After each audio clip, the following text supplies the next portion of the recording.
démarrer. Donc merci à toutes et à tous d'être présents en ligne avec nous pour ce webinaire.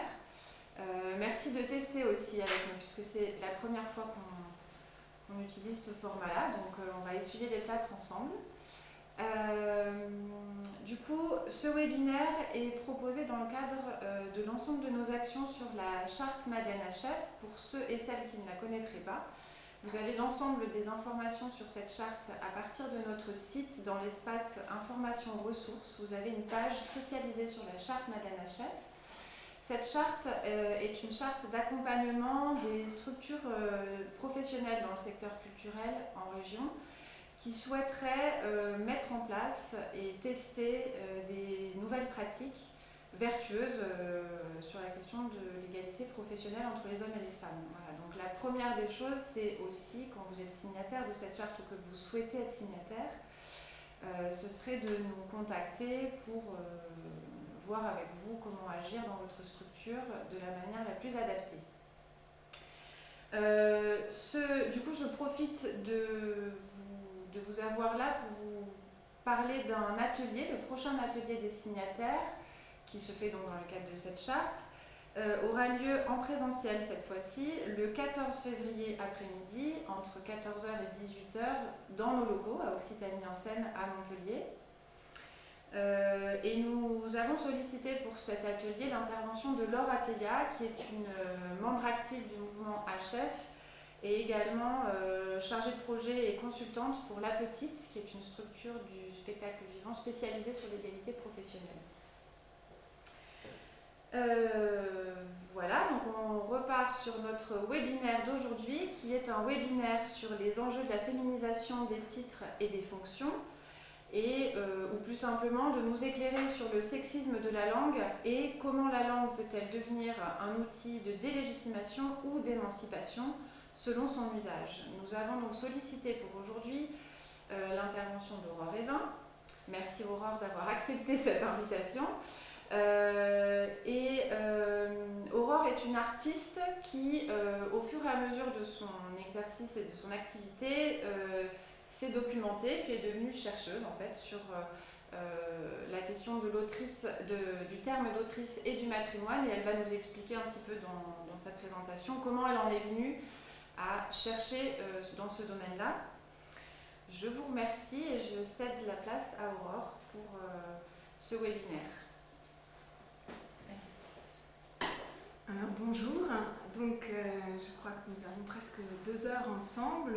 Moi je vais surtout vous parler d'un petit mot, de l'histoire d'un petit mot, mais qui en dit long sur justement les mécanismes de masculinisation de la langue en fait au cours des siècles. Et c'est ce mot, donc c'est le mot autrice.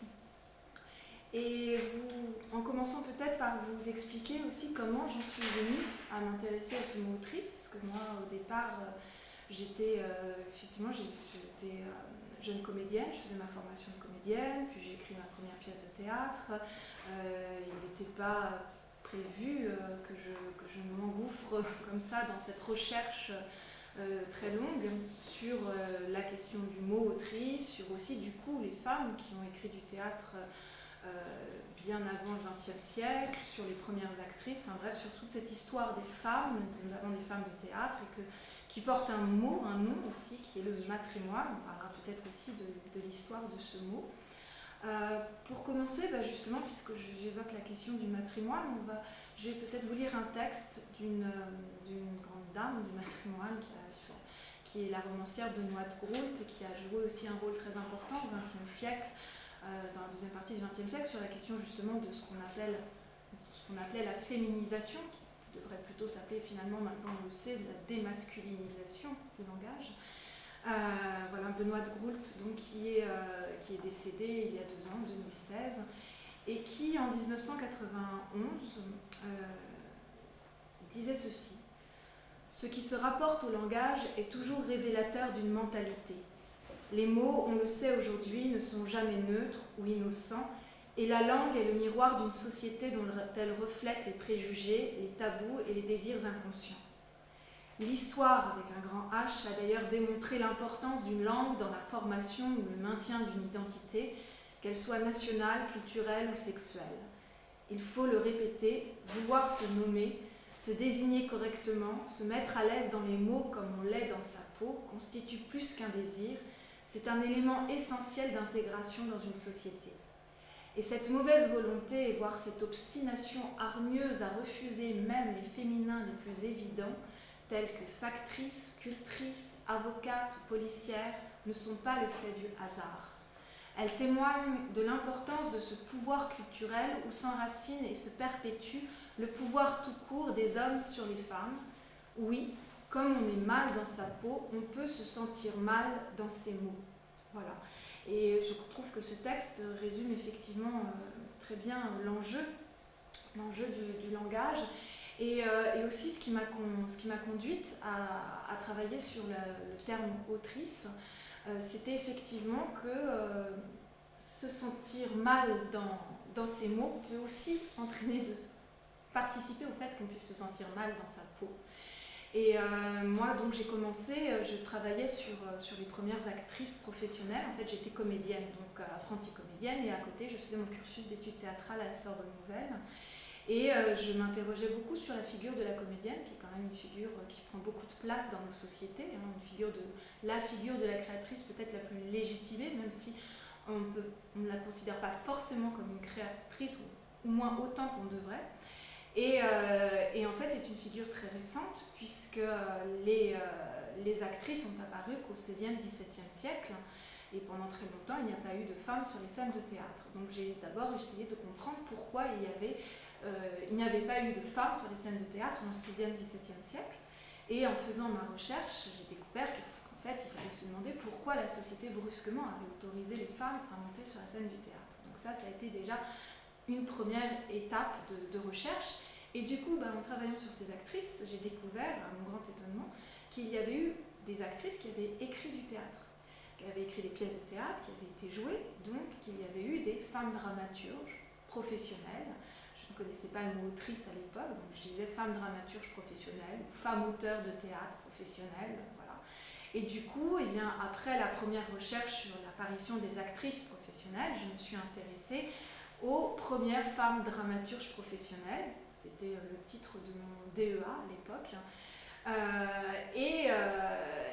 Et du coup, à leur disparition, c'était plus l'histoire d'une apparition, l'histoire d'une disparition, puisqu'elles avaient été complètement sorties des histoires du théâtre et des dictionnaires. Et c'est donc comme ça, en travaillant sur ces femmes dramaturges professionnelles, que je me suis confrontée à la langue. Parce que pour écrire l'apparition des actrices professionnelles, j'avais des mots. J'avais le mot actrice, j'avais le mot comédienne, et le masculin acteur, comédien. Il n'y avait pas eu de résistance. Pour travailler sur les premières femmes dramaturges professionnelles, et bien là, brusquement, c'était une thèse, en plus, il y avait résistance, c'est-à-dire que c'était la périphrase femme-auteur, auteur-femme, femme dramaturge. Et puis surtout, ce pseudo masculin générique auteur, il ne me permettait pas finalement d'exprimer le masculin. Quand je disais auteur, est-ce que je parlais que des auteurs hommes, ou est-ce que c'était auteur masculin et féminin, enfin bref, c'est-à-dire que même la langue elle-même me résistait pour écrire cette histoire.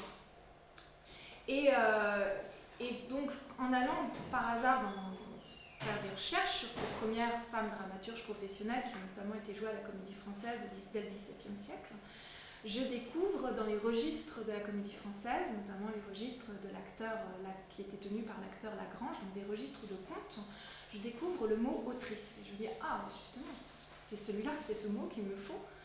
Et et en plus, je le retrouve dans des périodiques aussi de l'époque, des journaux. Donc, je dis, c'est quand même un mot qu'on retrouve dans l'usage courant. C'est donc un mot qui semble être habituel, qui n'est pas exceptionnel.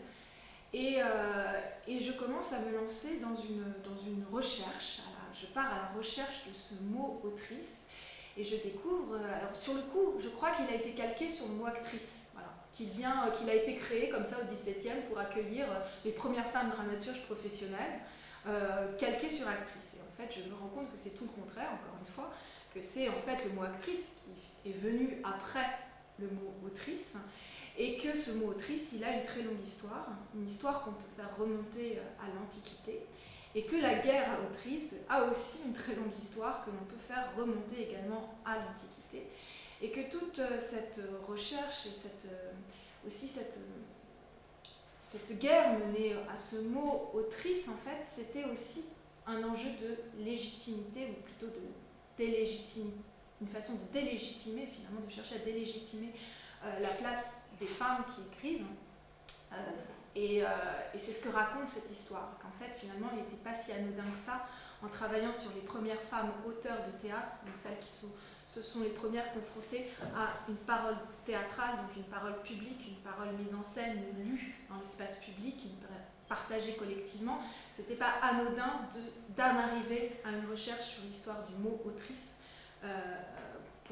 voilà, donc et que cette langue, finalement, que l'intervention dans la langue avait bien été politique, et c'est un petit peu voilà, ce à quoi je vous invite là, voilà, de venir avec moi rejoindre les rives de l'Autrix. Voilà, Autrix, c'est la figure latine, le mot latin de Autrice, et je reprends voilà, les rives de l'Autrice, je reprends, c'est un clin d'œil à un billet des correcteurs et correctrices du Monde de 2012 qui parlait de cette recherche et qui nous invitait à rejoindre les rives, qui invitait leurs lecteurs et lectrices à rejoindre les rives de l'Autrix. Je trouvais que c'était assez joliment dit. Donc pour commencer donc, ce voyage, eh bien, je vous invite à partir dans l'Antiquité.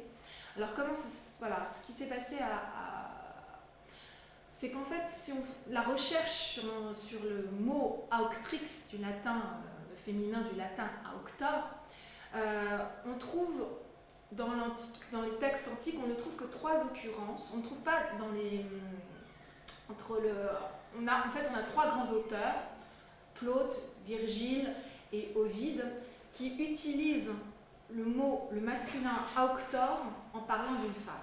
Voilà. On n'a que 3 occurrences, mais ces 3 occurrences chez 3 grands auteurs. Après, avec tous les textes qui ont disparu, c'est difficile d'en tirer des conclusions, mais ils ont en tout cas forcément beaucoup d'autorité, ces auteurs, sur la suite. Et en plus, dans 3 grands registres, le théâtre, la poésie et l'épopée.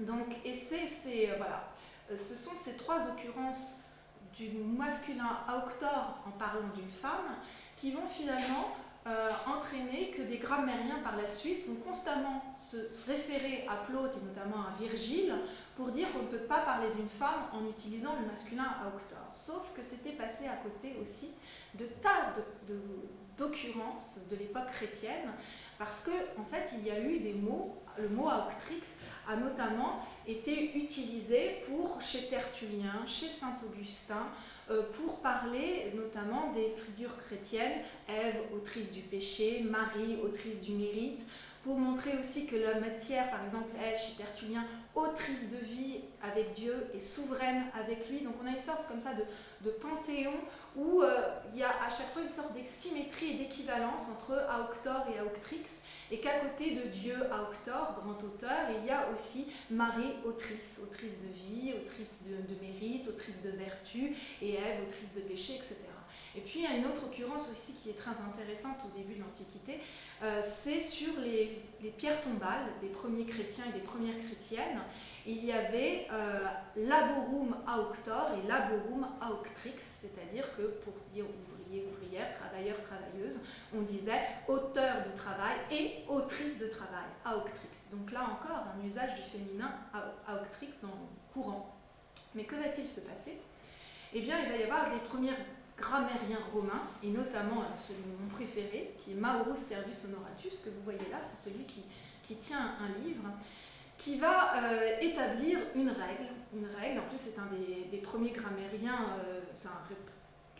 qui est très réputé à l'époque, un des plus célèbres représentants des grammairiens romains, qui va nous expliquer quand on peut utiliser le féminin auctrix en parlant d'une femme et quand on ne peut pas l'utiliser. Et donc il va nous expliquer que quand le féminin auctrix dérive du verbe augere, donc qui veut dire augmenter, accroître, on peut utiliser le féminin auctrix. Quand il dérive du substantif auctoritas, autorité, et bien là, on ne peut plus l'utiliser. On doit recourir au masculin auctor en parlant d'une femme. C'est-à-dire qu'une femme peut être autrice quand elle est augmenteresse, accroisseresse, mais quand elle est origine, quand elle est autorité, elle ne peut être que nommée au masculin, c'est-à-dire dire avec auctor. C'est toujours l'idée de Ève qui sort de la côte d'Adam, sauf que là, on sort de la côte d'auteur, en fait. Hein, voilà. Donc, c'est intéressant, cette règle, parce que si Maurus Servius Honoratus, il a eu besoin d'établir cette règle, c'est bien qu'il y avait des femmes qui se disaient autrix en parlant d'autorité, d'origine, ou qu'on disait autrix en parlant d'autorité et d'origine. Donc là, si on a besoin d'établir une règle, on a besoin d'établir aussi un interdit. Voilà. Alors, Maurus Servius Honoratus, il a notamment fait des commentaires sur l'Énéide de Virgile, donc il connaît très bien les auteurs de l'époque classique, mais il passe complètement sous silence toutes les occurrences d'autrix qu'on trouve chez les auteurs chrétiens. Et il va être, du coup, Maurus Servius Honoratus, il est important parce qu'il va être réutilisé par les suivants et jusqu'au XVIIe siècle. Alors, par exemple, voilà, je vais vous donner quelques... On voit comment petit à petit, le constat devient règle et devient usage, et devient... Enfin, voilà. Parce que, alors, donc, Maurus Servius Honoratus, il écrit au IVe siècle. Cassiodorus arrive au VIe, et il nous dit « Les masculins en tor font des féminins en trix. Exemple, procurator, procuratrix. Le féminin d'auctor devrait donc être auctrix. Mais auctrix ne se dit pas, puisque Virgile emploie auctor. » Voilà, toujours la référence à Virgile. Un anonyme dans Ars Ambrosiana, encore, 7e siècle, un siècle plus tard, va reprendre Cassiodorus, mais cette fois-ci sans citer Virgile, et il va dire tout simplement « Auctor ne donne pas auctrix, c'est l'usage. » Ensuite, on va avoir Isidore de Séville, toujours au 7e siècle, qui va dire « Certains disent que auctor ne possède pas de genre féminin. Il existe certains mots, comme cursor, qui n'ont pas de féminin. » Alors c'est intéressant dans le cas d'Isidore de Séville, parce que lui-même, pourtant, a utilisé auctrix à propos de Marie dans ses écrits liturgiques. Et enfin, on peut remonter comme ça au XVe siècle, on arrive à Jodocus Badius, dit Ascensius, qui nous dit, qui reprend Maurus Servius Honoratus pour justifier son emploi d'auctor en parlant de Catherine d'Alexandrie, et il nous dit quand auctor dérive d'auctoritas, il est générique, quand il vient du verbe augero, on dit auctrix, mais le plus souvent, on se limite à auctor. Voilà. Donc on voit comment il suffit de partir voilà, d'un grammairien pour que petit à petit, ça devienne finalement parole d'évangile, et en s'appuyant sur la parole de Virgile et en laissant de côté des tas d'autres occurrences que l'on trouvait notamment donc, chez Tertullien, Saint-Augustin, etc. Voilà, donc ça c'était un petit résumé de l'histoire du mot autrix sous l'Antiquité, mais que se passe-t-il malgré ces grammaires, malgré ces règles, malgré voilà, ces premiers interdits comme ça, le mot autrix continue sa route. Et alors, comme je vous parlais tout à l'heure, on avait trois grands auteurs de l'Antiquité, Plaute, Virgile et Ovide, qui utilisent le masculin auctor en parlant d'une femme. Eh bien, on va tomber sur trois autres nonnes créatrices du Moyen-Âge, Roswitha von Gerolstein, Ende et Hildegard von Bingen. Et ce sont voilà, de grandes créatrices de leur temps, qui, elles, utilisent le latin auctrix pour parler d'elle ou pour parler de Marie. Donc c'est intéressant de le trouver par exemple chez Roswitha von Gerolstein, parce qu'on dit souvent que les femmes, enfin, un des grands discours qu'on trouve dans l'histoire du théâtre, c'est que les femmes ne pouvaient pas écrire du théâtre, ou n'en étaient pas capables, etc. etc. Or, l'origine du théâtre européen, on ne doit pas à un auteur, mais à une autrice, qui est Roswitha von Gerolstein, et qui utilise le terme autrix dans son drame d'Abraham. On le trouve chez une peintresse, Ende, qui se dit Depentrix et Dei Autrix, donc autrice de Dieu. Alors là, il y a une petite hésitation parce qu'on a différentes graphies d'Autrix. On peut trouver aussi Autrix, qui serait donc dans le sens de assistante de Dieu.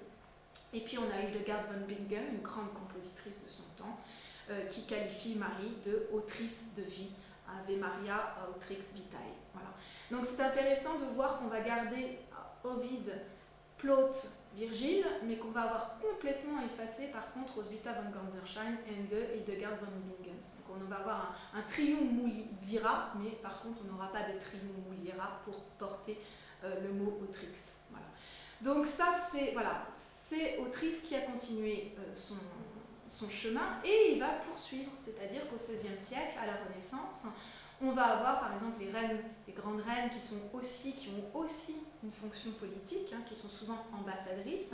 Elles vont se dire autrices de paix. On trouve par exemple, voilà, en 1480, à propos de Madeleine de France, mère, autrice et gouvernante de François Phébus, roi de Navarre, duc de Nemours.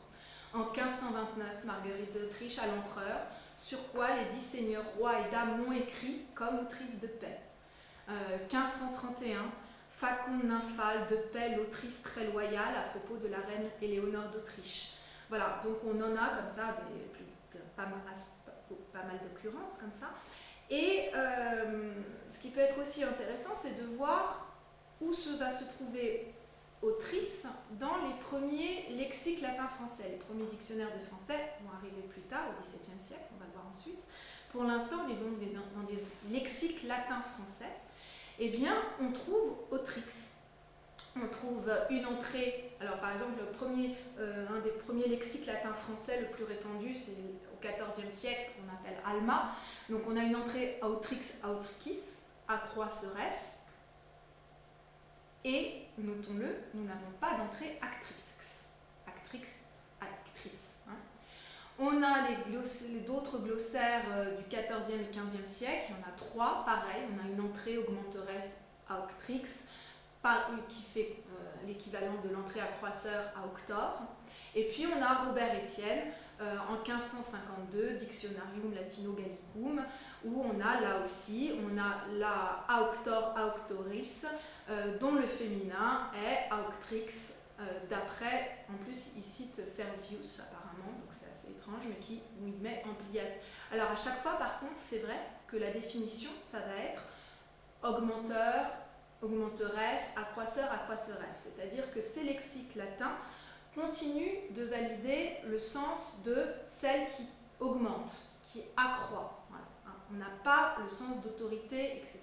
Ce qui est intéressant de voir par contre, et ça on y reviendra après, c'est que la définition d'actor, d'auteur à auctor est réduite à l'idée de accroisseur, augmenteur. Par contre, le mot actor, lui, n'a pas de féminin actrix. Voyez, on le voit chez Robert Estienne, en tout en bas. Actor n'a pas l'équivalent actrix. Par contre, sa définition est beaucoup plus large que celle de auctor. On a exploiteur et qui fait le fait, joueur de farce, demandeur, avocat, plaideur, syndic et procureur d'une communauté, maître valet qu'on a mis au champ pour gouverner une métairie. Donc on va voir petit à petit qu'en fait, plus la valeur sémantique d'auctor va prendre de la force, plus va disparaître son féminin. Et à l'inverse, le mot actor, acteur, qui avait une valeur sémantique très forte et qui n'acceptait pas de féminin, va petit à petit se réduire au sens de acteur, comédien, et c'est là que le féminin actrice va apparaître. On reviendra dessus au XVIIe siècle. Donc voilà, il continue, et puis l'étape suivante, qui est une étape importante, c'est au XVIe siècle. Là, l'imprimerie s'est développée, les livres imprimés se sont développés, et donc que se passe-t-il? Eh bien, ce ne sont plus simplement les grandes dames de l'aristocratie qui écrivent, mais aussi des femmes de milieux plus modestes, de petite et moyenne bourgeoisie, qui vont avoir besoin de vivre de leurs plumes, donc de publier des livres, de toucher aussi de l'argent avec ces livres. Et là, on a l'une des premières occurrences vraiment de autrice en parlant d'une femme qui écrit et qui en plus publie ses œuvres. C'est en 1581 avec Marie de Romieux et ses œuvres poétiques. Et c'est l'imprimeur au lecteur qui dit « J'ai recouvert quelques petites œuvres poétiques par le moyen de mes amis et de la même damoiselle autrice du précédent discours. » Voilà, que vous voyez ici, l'imprimeur au lecteur. Et alors c'est d'autant plus intéressant que les œuvres poétiques de Marie de Romieux contiennent un texte féministe voilà, sur l'égalité, prônant l'égalité des femmes et des hommes, contenant un bref discours de l'excellence de la femme sur celle de l'homme. Voilà. Donc c'est intéressant de voir que le mot autrice porté par l'imprimeur aussi est inclus dans cet ouvrage. Donc ces femmes arrivent, voilà, publient leurs œuvres. On va avoir peu après au début du XVIIe siècle, Marie de Gournay. Marie de Gournay aussi va publier aussi un texte sur l'égalité des hommes et des femmes et va beaucoup dans ses œuvres employer plusieurs fois le terme autrice et va notamment dans l'introduction, alors c'est intéressant parce qu'elle va traduire l'Énéide de Virgile et dans l'Énéide de Virgile, alors Virgile dont on se voilà qu'on porte en modèle pour montrer qu'on doit employer le masculin à octor en parlant d'une femme, et bien elle n'hésite pas, dans sa traduction de Virgile, à inclure le mot autrice, donc à traduire Virgile en utilisant le mot autrice. Alors c'est là qu'effectivement on arrive au début du XVIIe siècle et c'est là que les choses commencent à changer. C'est-à-dire qu'on voit que toutes ces femmes donc, qui se mettent à faire profession d'écrire, qui ont besoin de gagner leur vie avec ces œuvres, qui sont de plus en plus nombreuses, ces femmes aussi qui au XVIIe siècle ont aussi de grands succès littéraires, les plus grands best-sellers du XVIIe siècle, c'est quand même Madeleine de Scudéry qui les écrit, eh bien ça devient aussi des concurrentes et c'est justement aussi à ce moment-là que se crée l'Académie française. Et qui va avoir pour mission justement de réguler la langue, de la réglementer, de la rendre pure, etc. Et bien justement, Marie de Gournay, c'est une femme, on pourrait dire déjà féministe, qui en plus ose s'occuper de la langue, parce qu'elle va effectivement défendre la langue d'avant Malesherbes, la langue de Rabelais, elle va prendre donc position sur des questions de langue, elle est traductrice, et bien c'est justement aussi Marie de Gournay qui va être l'objet des premières attaques, notamment de Guès de Balzac, l'académicien Guès de Balzac, et l'Académie française va commencer à dire on ne peut pas dire autrice, on doit dire auteur en parlant des femmes qui écrivent et en se servant notamment de Maurus Servus Honoratus, en allant chercher Maurus Servus Honoratus. Et alors ce qui est intéressant, c'est qu'en plus Guès de Balzac, il va publier, on trouve dans ses lettres effectivement des mots assez durs contre Marie de Gournay, et contre les femmes en général, et les femmes qui écrivent en particulier, on est à une époque où justement les mots en trice sont ces féminins modernes, ceux que Guès de Balzac va mettre en avant. Et pourtant, donc il va préconiser l'usage de féminin en trice, sauf justement le mot autrice. Alors on le trouve là, et on a une lettre de 1634 où il dit « Pour celui qui donne rang à Mademoiselle Gournay entre les auteurs modernes et l'appelle poète et philosophe, il me semble qu'il n'a pas connu une telle incongruité que l'on s'imagine. Ni celui qui lui a demandé depuis quand elle avait changé de sexe n'a pas dit un si beau mot qu'on ne puisse lui répondre.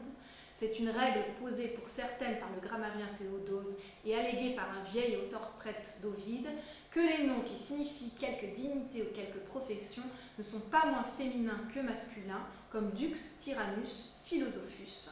Et de ce principe de grammaire, Servus, donc toujours notre Maurus Servus Honoratus, demeure d'accord avec Théodose, ajoutant aux trois exemples précédents, auctor, senator, balneator, philo, qu'il dit être du genre commun, et semblablement toutes les autres de noms d'une même nature. Voilà. Donc, et je dirais plutôt que Mademoiselle Gournay est poète que poétesse et philosophe que philosophesse. Par contre, il va accepter qu'elle se nomme traductrice. Voilà. Elle ne peut pas être autrice, mais elle a le droit d'être traductrice. Voilà. On a aussi, alors ce qui est intéressant aussi, c'est que bon, il reconnaît quand même que certains, notamment Tertullien, a utilisé auctrix. Alors, comment il justifie ça? Eh bien, c'était le déclin de l'Empire romain. Voilà. C'est un signe du déclin de l'Empire et du déclin de la langue. Et voilà, les traces d'auctrix chez Tertullien sont ce signe d'un déclin. Il le dit, car dans le déclin de l'Empire, Tertullien a mieux aimé dire auctrix par une témérité africaine plutôt que de se conformer à la divine Énéide dans laquelle Junon dit de soi-même auctor ego audendi. Donc on voit quand même comme ça, tout se construit entre quelques auteurs comme ça, de siècle en siècle, qui se reprennent et qui font leurs règles. Voilà. Et on voit bien que derrière ça, il s'agit d'attaquer une femme qui est une des premières autrices professionnelles, qui s'occupe de grammaire, qui s'occupe de féminisme, de la part d'un homme qui lui est académicien et qui en plus effectivement s'en prend est aussi un grand admirateur de la culture antique et qui s'en prend effectivement aux femmes savantes. Hein, Guest de Balzac, eh bien voilà, il va être repris à son tour par les autres, par les suivants. C'est un jeu de copier-coller comme ça, infini. Donc c'est Antoine Houdin qui en 1640 va publier, parce qu'effectivement l'Académie française est constituée, donc leur but c'est effectivement de créer le premier dictionnaire de français, comme je vous l'ai dit tout à l'heure. Pour l'instant on n'avait que des dictionnaires latin-français où il y avait le mot auctrix, auctor, autrice, auteur. Donc là, leur mission, c'est de faire le premier dictionnaire de français. Ils vont mettre du temps, il n'arrivera qu'à la fin du siècle. Mais pendant ce siècle, continue du coup à s'écrire des grammaires, des observations sur la langue, etc., où on va passer beaucoup de temps à légiférer, à réglementer, et notamment sur cette question des féminins, mais pas que, des accords aussi. Et donc on a Antoine Houdin, grammaire française rapportée au langage du temps, 1640. Alors ça va faire comme ceux que je citais tout à l'heure, à la suite de Mauro Servus Amoratus, Cassiorus, Isodore, etc., qui se reprennent tous. Et bien là, Antoine Houdin. Il y en a qui n'admettent point de formation du féminin, comme auteur, possesseur, accesseur, successeur, témoin. Ménage, observation sur la langue française, 1675. Seules actrices, ambassadrices, coadjutrices et fondatrices sont autorisées par l'usage. C'est intéressant parce que actrice jusqu'à présent n'existait pas. Et c'est actrice évidemment uniquement au sens de comédienne. Et on a Nicolas-Andry de Boisregard, 1689, réflexion sur l'usage présent de la langue française. Il faut dire, alors maintenant on a ce il faut, on passe vraiment du constat à la règle, à l'interdit. Il faut dire cette femme est poète, est philosophe, est médecin, est auteur, est peintre, et non poétesse, philosophesse, médecine, autrice, peintresse, etc. Et de la touche, l'art de bien parler français, 1694, donc on arrive tout à la fin, on a commencé avec Guest de Balzac, on arrive à la fin du siècle, auteur. Ce mot se dit d'une femme comme d'un homme, elle est auteur. Point final, il n'y a même plus d'explication. Voilà. Donc c'est le travail d'un siècle, entre quelques hommes comme ça, qui font des grammaires, qui font des dictionnaires.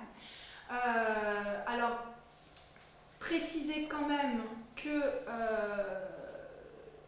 je vais le dire après, ce qui est intéressant quand même, c'est que pendant que tout ça s'écrit, dans l'usage, le mot autrice continue, parce qu'on n'a pas encore eu le temps de le diffuser, de diffuser ces règles au plus grand nombre. Donc l'usage lui continue. Alors on a notamment tous les périodiques, de 1651, Apothéose de Madame la Duchesse de Longueville, princesse du sang, où elle est nommée autrice. 1656, le périodique La Muse historique, à propos du roman de Madame Marsay. On doit croire le livre bon, puisque l'autrice en a fait don à cet éminent personnage. Alors on a aussi évidemment ces premières autrices de théâtre dont je vous parlais, Madame de Villedieu qui fait jouer ses pièces au théâtre français en 1662, on l'appelle la jeune autrice de Nonlus Torquatus. Et puis on a les registres de la comédie française dont on peut montrer. Voilà, c'est ces fameux registres de Lagrange qui tiennent les comptes du théâtre. Et tout en bas, vous allez voir, au lieu de voir part d'auteur, vous allez voir part d'autrice. Le comédien de Molière. On le trouve donc pour Madame de Villedieu, et ici c'est pour Catherine Bernard. Donc ça doit être en 1690, pour son Brutus, donc qui est la première tragédie de femme écrite par une femme jouée à la Comédie Française, c'est-à-dire une fois que les deux troupes se sont réunies. Donc la Comédie Française, à ce moment-là, s'est constituée en 1689, et donc en 90, Brutus y est joué, Brutus de Catherine Bernard, et on a bien part d'autrice. Voilà. Donc pour l'instant, le travail d'effacement du mot n'a pas encore fait son chemin, mais ça va arriver très vite puisque ces grammaires ont été publiées et ça s'accompagne pas simplement, parce que moi je prends l'exemple du mot autrice, mais ça va avec d'autres, un travail sur les accords par exemple. On va commencer on va s'interroger évidemment sur la question, alors on hésite à ce moment-là.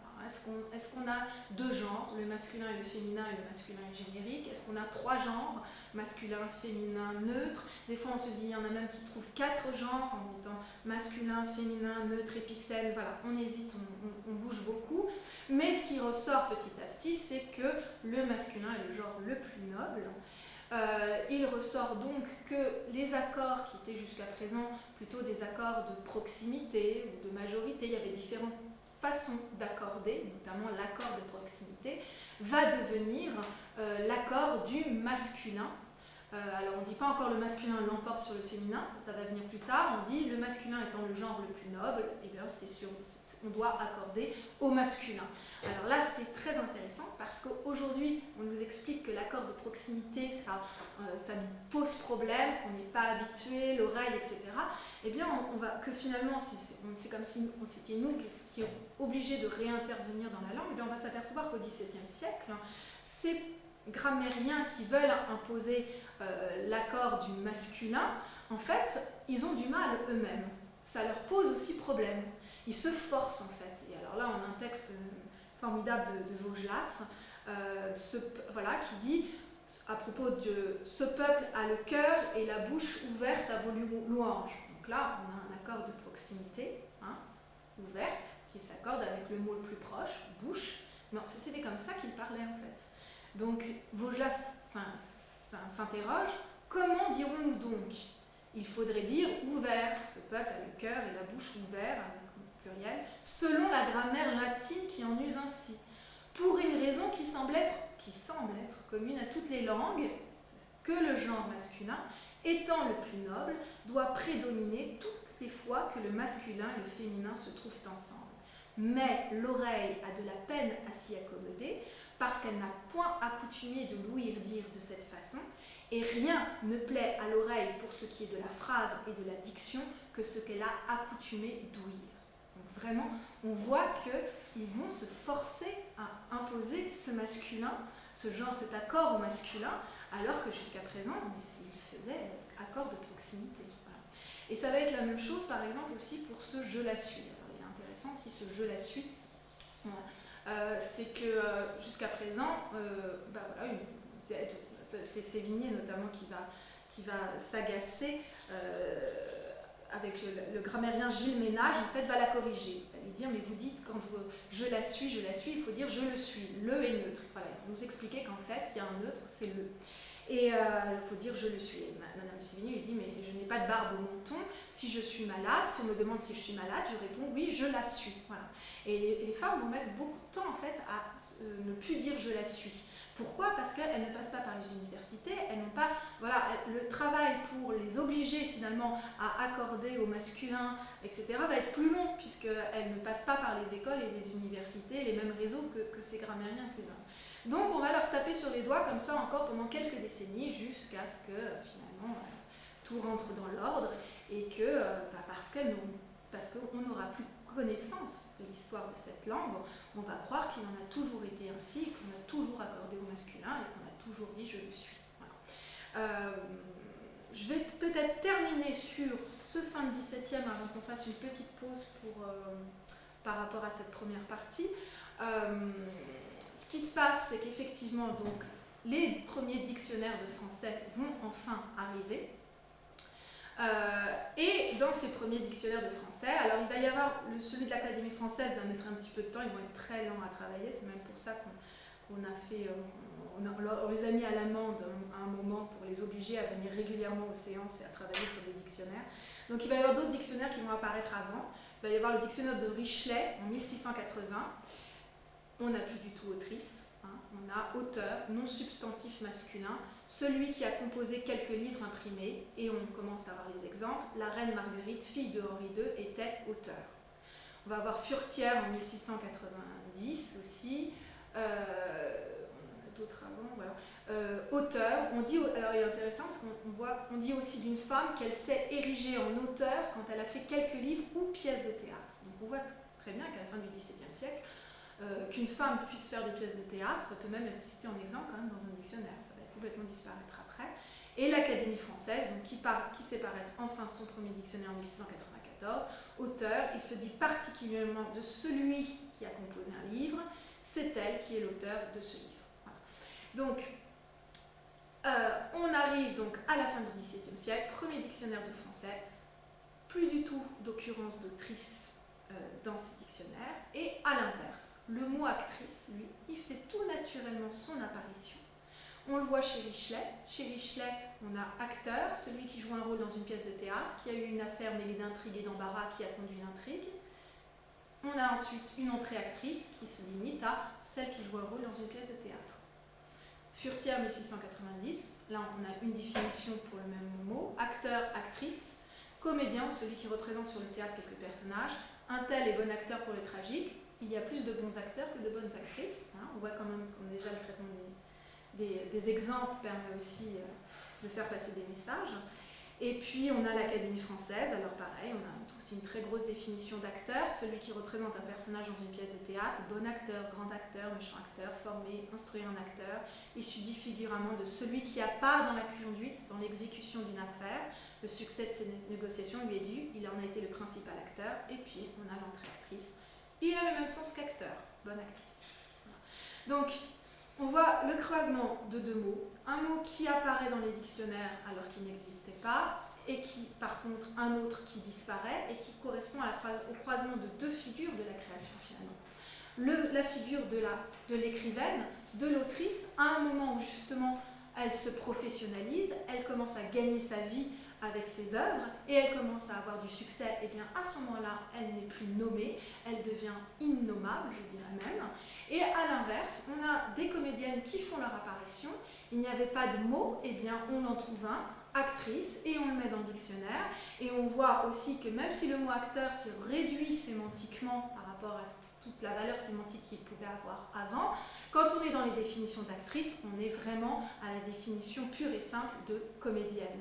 Et on voit aussi qu'on a toujours l'impression que du coup le féminin dérive du masculin, alors qu'on était dans une langue où il n'y avait pas un féminin qui dérive de la côte d'Adam, hein, du masculin, mais on avait juste un masculin et un féminin, l'un à côté de l'autre, et en plus, bon voilà, on pourra en reparler, mais le masculin est contenu dans le féminin, donc on pourrait très bien lire la chose de façon complètement différente. Donc on voit donc un mot auteur qui avait une valeur sémantique faible, et à ce moment-là, il y avait un féminin, autrice. On voit un mot acteur qui avait une valeur sémantique très forte, qui pouvait même vouloir dire auteur, parce que quand on disait acteur, on pouvait aussi dire fatiste, auteur de pièces. Acteur pouvait dire acteur, auteur. Bien, à ce moment-là, il n'y avait pas de féminin. Et quand le mot acteur se réduit à celui de comédien, hein, perd sa valeur sémantique, sa diversité sémantique, et bien là, le féminin peut apparaître. Donc on a du coup vraiment la validation d'une figure de créature. On a vraiment, oui, ce que je dis, c'est actrice, autrice, finalement, c'est aussi créature, créatrice. Et on ne garde plus que la créature et on se débarrasse de la créatrice. Ce qui fait que même la comédienne elle-même, on le voit là, dans le mot, finalement, perd aussi de sa valeur créatrice, en fait. Donc voilà, ça c'est... et puis évidemment, l'enjeu aussi de tout ça au XVIIe siècle, hein, c'est que ça intervient au moment où la langue, où on est en train de...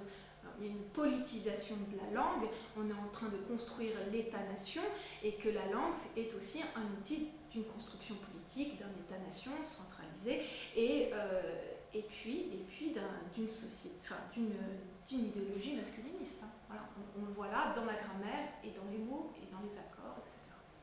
Voilà, on peut peut-être faire une petite pause sur cette première longue partie. Mais voilà, je suis rentrée dans les détails, mais je pense qu'il était aussi important de voir comment ça se construit pour qu'on puisse ensuite passer à la seconde partie et voir comment ça se passe jusqu'à aujourd'hui. Alors, je poursuis. Donc là, on a eu la première étape. Voilà, on s'arrête à la fin du XVIIe siècle. Et on arrive au XVIIIe, au siècle des Lumières. Et en fait, bien, tout ce travail des grammaires, des dictionnaires qui sont publiés, qui vont se diffuser, qui vont se répandre, fait que petit à petit, finalement, on va apprendre la langue et on va apprendre la grammaire avec ces livres-là. Donc petit à petit, le plus grand nombre va se nourrir de ces règles et va effectivement croire que ces règles sont en fait la norme et la norme depuis toujours. Ce qui fait que quand on va se mettre, parce que le mot autrice va continuer quand même sa route, et le problème c'est qu'on va commencer à le défendre, à dire mais on pourrait dire autrice, etc. Sauf qu'on va le défendre en tant que néologisme, parce qu'on ne sait plus qu'il a une longue histoire, et donc il va perdre énormément de sa force. Voilà, on va penser qu'on invente un mot et qu'on a besoin d'inventer des mots alors qu'en fait ils étaient là. Alors, au niveau des dictionnaires, eh bien, on voit par exemple, je vais juste citer un dictionnaire au XVIIIe siècle, c'est le dictionnaire de Trévoux, qui va aussi se mettre aussi à continuer à taper sur les doigts. Je veux dire, on va taper sur le doigt des femmes aussi pour leur dire qu'il faut dire je la suis, etc. Et donc, le dictionnaire de Trévoux, il va mettre le mot autrice et il va dire maintenant, alors là, lui, il a une entrée autrice, mais où il explique mot que l'usage n'admet pas, pour signifier celle qui a composé un ouvrage d'esprit, donc que l'usage n'admet pas, alors que l'usage l'a admis jusqu'à la fin du XVIIe. Donc on ne sait pas exactement quand date l'article autrice d'entrée vous, mais enfin bon, il a moins d'un demi-siècle. J'avais déjà lu plus d'une fois, Mademoiselle, la lettre sur les bons mots insérés dans le Mercure du mois d'avril dernier, lorsque Madame la Marquise de la S me dit que vous en êtes l'autrice. Mercure, juin 1726. Qu'effectivement, en juin 1726, le Mercure a eu la mauvaise idée d'utiliser le mot autrice. Donc le dictionnaire de Trévoux répond « Il fallait dire l'auteur suivant le bon usage et la décision de l'Académie française ». Donc ça y est, maintenant, l'Académie française a son dictionnaire, et maintenant l'Académie française va devenir l'Académie qui dit ce qu'il faut dire et ce qu'il ne faut pas dire, va devenir la référence. Et en plus, au nom de l'Académie française, on va parler de l'usage, et on va dire ce qu'est l'usage et ce qui ne l'est pas, enfin voilà. Mais ça, pourquoi il s'en prend à un périodique? C'est intéressant que le dictionnaire de Trévoux s'en prenne à un périodique, parce que justement, d'où va venir en fait les demandes de féminisation, puisqu'on croit qu'il faut féminiser, alors qu'en fait il faut démasculiniser, eh bien ça va venir des périodiques et des journaux et de la presse en fait. Et surtout, plus on va se rapprocher en fait de la fin du XVIIIe et de la Révolution française, plus on va voir qu'il va y avoir un retour de la féminisation, des demandes de féminin comme ça pour nommer les femmes.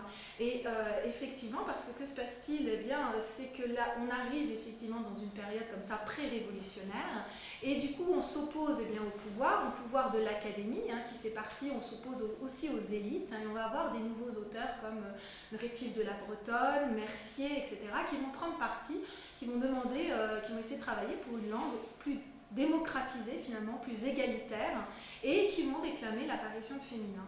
Alors on va commencer déjà par parler des périodiques et des femmes aussi qui vont réclamer aussi de pouvoir être appelées au féminin. Et là on a une très belle lettre d'une lectrice à Madame de Beaumer, donc qui dirige le Journal des Dames, en janvier 1762. Et c'est intéressant parce qu'on croit toujours qu'on est les premières et les premiers en fait à faire quelque chose, et on s'aperçoit que tout le travail qu'on mène actuellement à essayer d'expliquer pourquoi on a besoin d'être nommé au féminin, pourquoi on a besoin d'une langue qui ne soit plus sexiste, etc. Mais en fait ça a déjà été fait en fait. Dès le XVIIIe siècle, dès qu'on commence à supprimer les féminins et à supprimer les accords de proximité, etc., tout de suite il commence à y avoir des réactions. Et donc on a cette lectrice qui dit « Madame, tout le monde convient qu'il y a quantité de termes dans notre langue qui devraient exister et auxquels il ne manque que l'usage pour leur donner de l'authenticité. La carrière que vous courez vous met à porter et en droit de faire valoir les termes féminisés d'auteur et d'éditeur. Comme ils sont bons par principe et par analogie, il ne faut qu'une autorité pour fixer cet usage. » Donc, Madame de Beaumer est effectivement journaliste, des femmes journalistes au XVIIIe siècle. Vous vous intéressez trop à la gloire de votre sexe pour ne pas revendiquer ces termes. Il en est en effet déshonorant pour les dames que ces mots ne soient pas familiers, surtout depuis qu'elles ont, par leurs travaux, mérité un rang dans la littérature, et qu'à certains égards, elles égalent au moins les hommes qu'elles surpasseraient sans doute si on n'avait pas cherché, par la tâche qui leur est confiée dans la société, à les éloigner des sciences et des travaux littéraires. Il est évident que c'est au peu d'usage que ces termes ont paru avoir dans la société qu'ils doivent leur oubli. Voilà. Donc elle croit, encore une fois, parce qu'elle n'a plus connaissance de son histoire, des mots. La négligence, je le dirais même, l'injustice a été poussée au point que jusqu'au terme des arts auxquels quelques femmes s'appliquent, les qualifications leur ont été refusées, comme si ces cas étaient trop peu fréquents pour qu'il fût nécessaire d'en usiter les dénominations. Suffira-t-il toujours, sans fondement, de s'appuyer seulement sur l'usage s'il est vicieux? Et comment pourrait-on se refuser d'admettre les termes d'éditrice et d'autrice, d'après les exemples nombreux de la formation par principe des termes de protectrice, de bienfaitrice, de coadjutrice, d'actrice, etc. tandis qu'on a été jusqu'à féminiser des termes de dignité qui ne sont point personnels aux femmes, comme Madame la Présidente, Madame la Conseillère, la Maîtresse des Comptes, Madame la Maréchale, Madame la Commédante, Madame la Gouvernante, etc. Donc, on voit qu'en plus, elle montre comment on a féminisé des termes pour parler des épouses. Donc, ça revient quand même dans le débat qu'on a eu à la fin du XXe siècle, hein, sur Madame la Ministre, ah ben non, c'est la femme du ministre. Hein, voilà, elle en parle là. Hein. Donc j'en appelle à tous les hommes pour savoir s'ils n'ont pas souhaité pour les règles de notre langue qu'il y eut une dénomination particulière pour désigner une femme qui travaille à acquérir un droit de bourgeoisie dans la République des lettres ou qui s'applique à quelque autre occupation familière aux hommes. Et Madame de Beaumeur va lui répondre. Elle va lui répondre en lui disant « J'adopte le nom d'autrice et celui d'éditrice, mademoiselle. En effet, mademoiselle, auteur et éditeur ne conviennent point à des femmes. Il semble que les hommes aient voulu nous ravir jusqu'aux noms qui nous sont propres. Je me propose donc, pour nous en venger, de féminiser tous les mots qui nous conviennent. Si nos bonnes anciennes ont par politesse ou par crainte de ceux qui se disent nos maîtres et qui veulent décider de tout, souffert que les hommes réglassent la langue, je ne serai ni aussi polie, ni aussi soumise, à moins qu'ils ne s'accordent avec la raison qui s'offense d'entendre appeler une femme auteur. Autant faudrait-il dire infâme. Infâme. Les puristes ne devraient pas être plus choqués de l'un que de l'autre. Et j'en demande la décision à nos dames de la cour et de la capitale qui parlent avec tant de pureté, cette question intéressant les prérogatives de mon sexe, dont je soutiens les droits, nos dames autrices célèbres, telles que les Dubocage et les Puisieux, m'obligeront beaucoup de mettre ces noms en usage. Et je menace les hommes d'en appeler à leurs tribunaux littéraires s'ils osent me chercher quelques chicanes à ce sujet. Voilà, c'est un texte quand même qui pourrait être lu, enfin voilà, c'est juste le style qui a changé, mais en dehors du style, j'ai l'impression qu'on se retrouve beaucoup dans ce texte. Je vais essayer d'avancer un petit peu. On a un autre texte, hein, voilà, pour vous montrer qu'il n'y avait pas que les femmes aussi d'ailleurs, hein, parce qu'il y a des hommes aussi qui ont commencé à l'époque. Voilà, je vous parlais de Rétif de la Bretonne, Mercier, mais on a aussi par exemple Charles de Coudray, qui a fait des correspondances dramatiques, et qui dit « Permettez-moi de vous dire que j'aurais voulu que l'on mit chez l'autrice, comme j'ai mis chez la librairesse, en parlant d'un livre. Ces qualifications ne sont pas approuvées, il est vrai, par l'Académie française, mais elles n'en sont pas moins bonnes et significatives. D'ailleurs, l'usage les autorise, car nous disons tous les jours à Paris une notaresse, une commissaresse, une libraresse. Revenons au mot forgé d'autrice, il n'est point nouveau. Alors lui, c'est un des rares qui se souvient encore de son histoire parce que c'est un historien du théâtre. Voilà. Plusieurs fois, on l'a dit et même écrit, ce mot d'autrice est consigné dans les fastes de l'histoire du théâtre français. Et là, il a été retranscrit quand même déjà en 1777 les registres de contes de Lagrange que je vous montrais tout à l'heure. Le voleur ou Tita-Papouf, petite comédie de Mademoiselle de Longchamp, par d'autrice. Peu rapporte l'extrait du registre de l'année, voilà, et là il cite par d'autrice 9 livres. Par d'autrice, voilà, me voilà, ce me semble, assez autorisé à me servir du nom d'autrice pour signifier une femme de lettres. Voilà, c'est quand même fou. Hein. Et alors lui, c'est quand même un des rares à pouvoir encore finalement s'appuyer sur l'histoire. C'est le seul, hein, pour ainsi dire, qui met cet argument-là. Il faudra finalement attendre le début du XXIe siècle pour à nouveau avoir vraiment un texte qui parle de ces histoires de registres. Voilà, on aura la même chose. Voilà, on a encore un autre homme en 1780 qui va aussi s'en prendre. Alors, ça va être à propos du mot amatrice. Alors, c'est intéressant aussi, j'en parlais dernièrement, la MP2A, la Maison des pratiques artistiques amateurs de Paris, hein, qui est très investie dans le matrimoine. Voilà, on a mis Maison des pratiques artistiques amateurs. Ça date de plusieurs années, mais on aurait dû mettre finalement Maison des pratiques artistiques amatrices. Et déjà au XVIIIe siècle, certains et certaines se fâchent qu'on ne puisse pas dire amatrice. Voilà. Une fort aimable dame qui connaît parfaitement sa langue, qui aime beaucoup la lecture et les sciences, m'a fait querelle. Elle m'a soutenu que le mot amatrice n'était pas français. Et alors là, on va chercher quelqu'un qui explique qu'en effet, amatrice est un vrai barbarisme. Ce mot est un vrai barbarisme. Amatrice et autrice ne valent pas mieux l'un que l'autre. Voilà, c'est un grammairien qui parle. Et un autre grammairien va lui répondre. Alors, voilà, il dit, voilà, ce grammairien dit mettez sous les yeux des partisans du néologisme tous les dictionnaires français, depuis Joubert jusqu'à celui de l'Académie. Vous n'avez pas de meilleur moyen de les convaincre d'ignorance dans la langue française. Non, madame, non, le mot n'est pas français. Voilà, donc il s'attaque vraiment au féminin. Et l'autre grammairien lui répond ces décisions ne m'ont point convaincu. Mon avis est que ce mot est français, car il est analogue au génie de cette langue, puisqu'on dit acteur, actrice, ambassadeur, ambassadrice, bienfaiteur, bienfaitrice. Et là, toute une liste. On m'oppose que ce mot ne se trouve dans aucun dictionnaire, ni dans celui de Richelet, ni dans celui de l'Académie. Je réponds, la langue française est une langue vivante qui peut se perfectionner et acquérir tous les jours. Et il dit, l'on m'objecte, nous ne croirons jamais qu'un mot soit français lorsqu'on ne le trouve pas dans le dictionnaire de l'Académie. Pardonnez-moi mesdames, si j'ose vous dire que ce n'est pas ici le cas. Cherchez s'il vous plaît si vous y trouvez créatrice. Ce mot est pourtant français, mais l'Académie ne l'a pas inséré dans son dictionnaire. On est en 1780. Donc on voit que l'Académie est devenue la référence, mais qu'on commence justement aussi à s'attaquer à cette Académie et aux règles qu'elle instaure. Mais là, Linguet, contrairement à Ducoudray, lui, n'a pas accès à son histoire. Donc finalement, sa défense des féminins bute. Alors ensuite, ce qui va se passer, c'est qu'on va effectivement, du coup, autrice étant complètement disparue de la langue, on va commencer à dire, à parler de la façon dont on doit employer auteur en parlant d'une femme. Alors, on va avoir l'Académie française en 1798, son nouveau dictionnaire, on dit aussi simplement une femme auteur, elle est l'auteur d'un tel livre. Ça va devenir, on dit plus, alors, on dit aussi simplement une femme auteur, va devenir en 1835, on dit adjectivement une femme auteur. On voit comme on scientise, vraiment. Et alors là, en 1798, on dit, en exemple, elle est l'auteur d'un tel livre, d'un tel ouvrage. Ça devient dans le dictionnaire de 1835. L'exemple, c'est « Cette dame est auteur d'un fort joli roman ».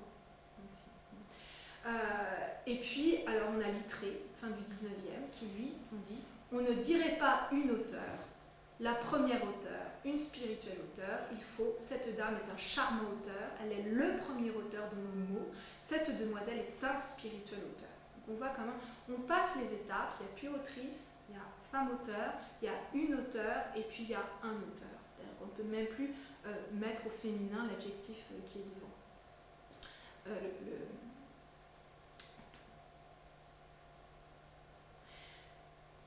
Alors voilà, donc peut-être ce qui se passe peut-être avant d'arriver à la fin du 19e, ce qui va se passer effectivement au 19e aussi. Donc on a vu que le 18e a réagi.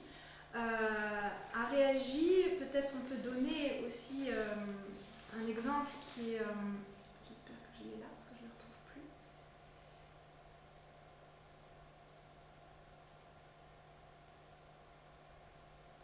Peut-être vous le lire ici, qui est...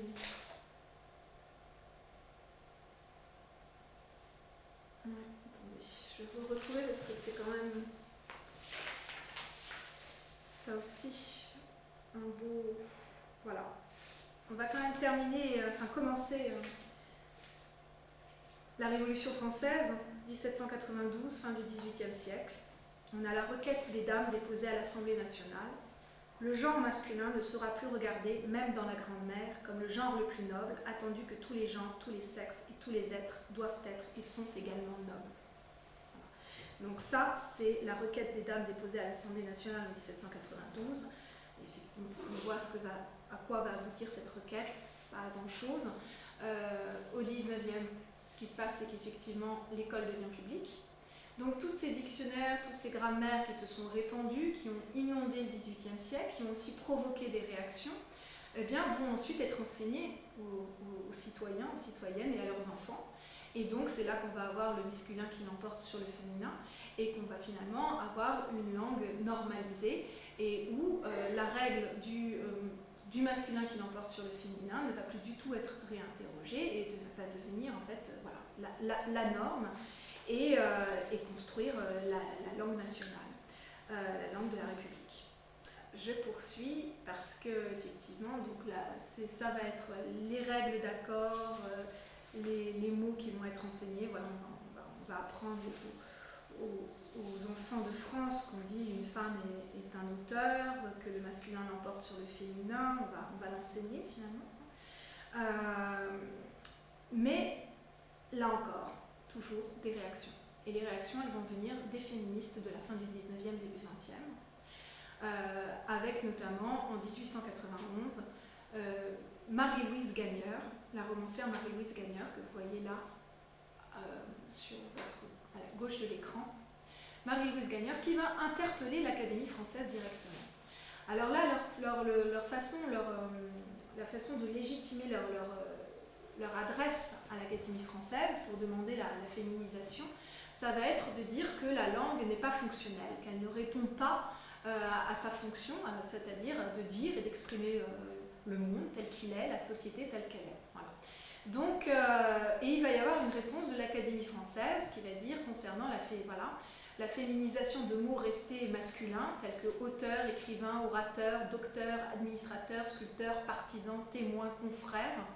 La réponse de l'Académie française à la demande de Marie-Louise Gagneur qui lui a demandé donc de reconsidérer les féminins de ces mots, ça va être le mot auteur viendra donc prochainement et naturellement reparaîtra la lettre de Madame Gagneur. Je ne vois pas de mal à ce qu'on y donne satisfaction, à condition qu'on le fasse d'une manière logique et rationnelle. Mais s'il y a des mots auxquels il me paraît possible de donner un féminin, il y en a d'autres qui ne le comportent pas. Il y en a aussi que les femmes elles-mêmes ne devraient pas demander. Je ne vois pas ce qu'elles gagneront. Alors, elle est intéressante cette réponse de l'Académie française, parce que pour la première fois, l'Académie française va dire vraiment clairement, établir clairement le lien en fait entre langue et légitimité. Elle va dire clairement que les femmes n'ont pas besoin de demander d'être nommée autrice, écrivaine, sculptrice, etc. parce que ça ne convient pas à une femme d'être autrice, écrivaine, sculptrice, etc. C'est intéressant parce qu'à la fin du XXe siècle, l'Académie française ne pourra pas du tout rester sur cette position-là. Et c'est là qu'ils vont avoir une pirouette et qu'ils vont nous inventer le masculin générique, neutre, etc. Voilà. Mais à la fin du XIXe siècle, c'est clair, hein, la question du lien entre féminisation, entre féminin et légitimité est posée elle-même par l'Académie française. Et alors, la réponse de Marie-Louise Gagneur va paraître dans un journal le matin.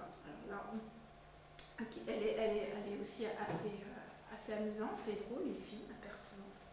Donc je vous la lis parce que je croyais que perfectionner, enrichir notre langue, statuer sur les locutions nouvelles, selon les besoins et les progrès de l'époque, telle était, sinon la raison d'être, du moins la principale fonction de l'Académie française. Mais il paraît que sa mission est de conserver et non d'innover. Et alors, elle parle de professeuse notamment, elle dit, je vais essayer de passer un petit peu parce que sinon ça va être un petit peu long pour vous. Alors, elle parle de Monsieur Lecomte de Lille, qui admet doctores, qui vient du nom du français docteur, mais de l'anglais doctor, explique-t-il. Donc l'illustre poète veut qu'on dise une écrivain, une auteure, une professeure. C'est à mon tour de trouver qu'une professeure est absolument inharmonique. En quoi l'oreille se trouverait-elle froissée du mot professeuse? Il n'y a là qu'un manque d'habitude. Aujourd'hui que nous avons en France presque autant de femmes que d'hommes qui professent, il semble indispensable de donner un féminin à ce mot journellement employé. Et elle va poursuivre comme ça. Et là, j'ai mis également une affiche d'Hubertine Auclair, qui elle aussi va militer aussi pour la féminisation. Là, on la voit, voilà, Bastille des droits de l'homme, c'est intéressant. Aujourd'hui, on travaille à essayer de parler des droits de l'humain. Ce qui me semble intéressant avec ces féministes par rapport à aujourd'hui, c'est qu'aujourd'hui, on nous rétorque comme argument qu'il y a plus important. Hein, qu'on devrait, par exemple, d'abord lutter pour l'égalité des salaires, contre les violences faites aux femmes, etc., comme s'il y avait une hiérarchie des combats et que même une concurrence entre ces combats. Mais ces femmes, ces féministes, comme Hubertine Auclair, eh bien, elles ont lutté pour le droit de vote, elles ont lutté pour l'égalité des salaires. Et elles ont aussi lutté pour la féminisation parce que pour elles, c'était évident que ce combat, c'était le même. C'est-à-dire que quand on va, effectivement, pour pouvoir se sentir légitime à demander une augmentation de salaire, et bien si depuis la petite enfance, on nous explique par les mots, par l'histoire, etc., qu'en fait on ne peut pas se dire autrice, qu'on ne peut pas se dire scriptrice, qu'on ne peut pas se dire professeuse, qu'on peut se dire maîtresse d'école, mais qu'on ne peut pas se dire maîtresse de conférence, eh bien on arrive avec un déficit de légitimité et il sera beaucoup plus difficile de demander une augmentation de salaire et même de se sentir autorisé à avoir une augmentation de salaire. Donc voilà, donc, eh bien ces femmes-là, pour elles, c'était évident que c'était un tout. Voilà. Et donc voilà, donc, ça c'est un moment vraiment de la fin du 19e, début 20e qui finalement va être un peu complètement balayé par l'arrivée de la guerre, etc. Toutes ces féministes, on a perdu leur histoire, on les redécouvre aujourd'hui et c'est toujours extrêmement émouvant de voir que l'actualité de leur cause aussi par rapport à ce qu'on peut encore demander aujourd'hui. Donc ça c'est l'étape suivante finalement, on va la trouver, on va revenir à Benoît de Groult finalement dans les années 60-70 avec les mouvements féministes et des écrivaines qui elles aussi vont reposer la question du lien entre langue et légitimité, entre la place des féminins et le sexisme dans la langue, parce qu'elles se mettent aussi à s'interroger sur cette langue qui leur résiste, comme je l'expliquais moi-même tout à l'heure. Donc elles vont dire que cette langue, elle ne leur permet pas non plus de s'exprimer comme elles voudraient s'exprimer. Vont avoir toute une réflexion sur la question du langage. Et donc la question des mots va refaire surface, comme on l'a vu avec Benoît de Groult. Et ça va aboutir notamment à la première, notamment avec les commissions, la commission d'Yvette Roudy en 1984, dont fera partie Benoît de Groult, qui va commencer à s'interroger effectivement sur la question de la féminisation.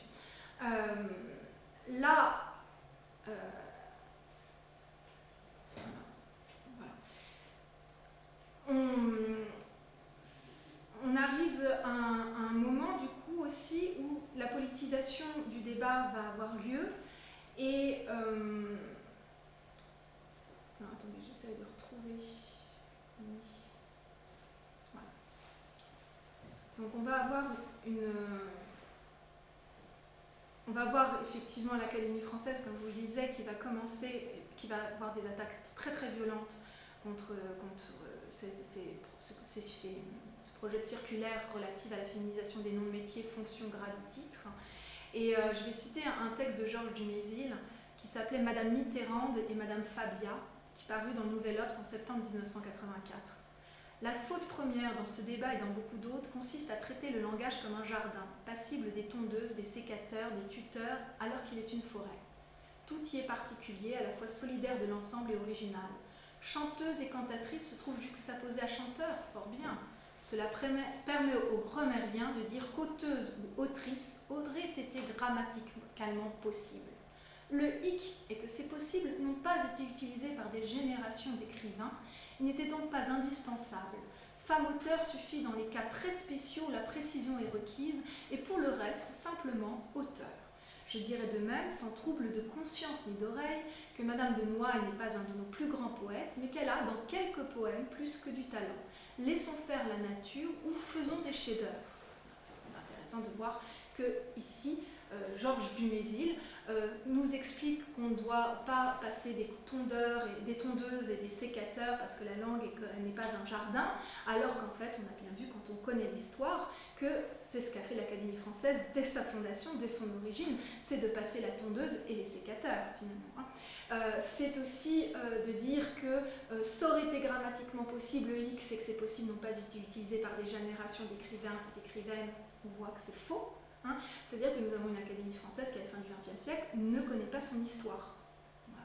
Et donc, ce qui fait que face à la violence quand même des attaques, la féminisation des noms de métiers, finalement, d'abord, dans un premier temps, en 1986, il va y avoir en fait deux versions. La première version qui va être proposée, c'est la Commission souhaiterait que la formation des féminins se fasse d'après le système précédemment écrit. Un exemple, un auteur, une autrice. Ou par analogie avec ce système. Exemple, un professeur, une professeuse.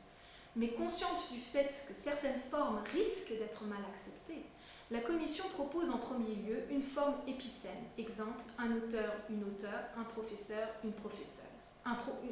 Une professeure, pardon, sans E à la fin.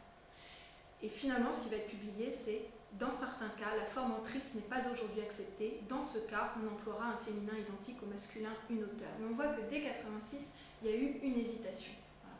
Et finalement, on va ensuite passer en 1998 au guide d'aide à la féminisation des noms de métiers. Et là, on aura une auteure avec le E, une auteure-e, donc cet auteur discret, cet auteur qui ne s'entend pas, c'est-à-dire que, voilà, on avait autrice, on l'a rendu invisible, donc on a dû rechercher finalement un féminin alors que l'on en avait un après tout ce travail d'effacement pendant des siècles, et là, du coup, on a rendu auteur, le féminin inaudible, avec ce discret auteur qui ne se voit pas, enfin qui ne s'entend pas, mais qui se voit très peu aussi, notamment quand on écrit une thèse sur les premières femmes auteurs de théâtre, comme ça avait été le cas pour moi, donc il y a quelques années. Voilà, donc on arrive au début du XXIe siècle, où finalement, moi, quand j'ai fait cette histoire sur le mot autrice, eh bien, c'était l'occasion de trouver une légitimité dans un mot et dans son histoire, et ça a ouvert effectivement toute une porte. Et depuis maintenant, d'autres recherches, notamment d'Eliane Viennot, sont parues, qu'on peut montrer, voilà, qui débouchent voilà, sur la question de la langue inclusive.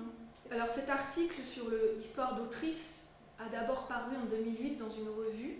C'est intéressant aussi de voir son histoire, son devenir, cet article. J'ai fait une grosse recherche en 2004 dans un séminaire. Je ne l'ai publié que 4 ans plus tard, en 2008, donc une version vraiment très synthétique dans une revue Séméillon.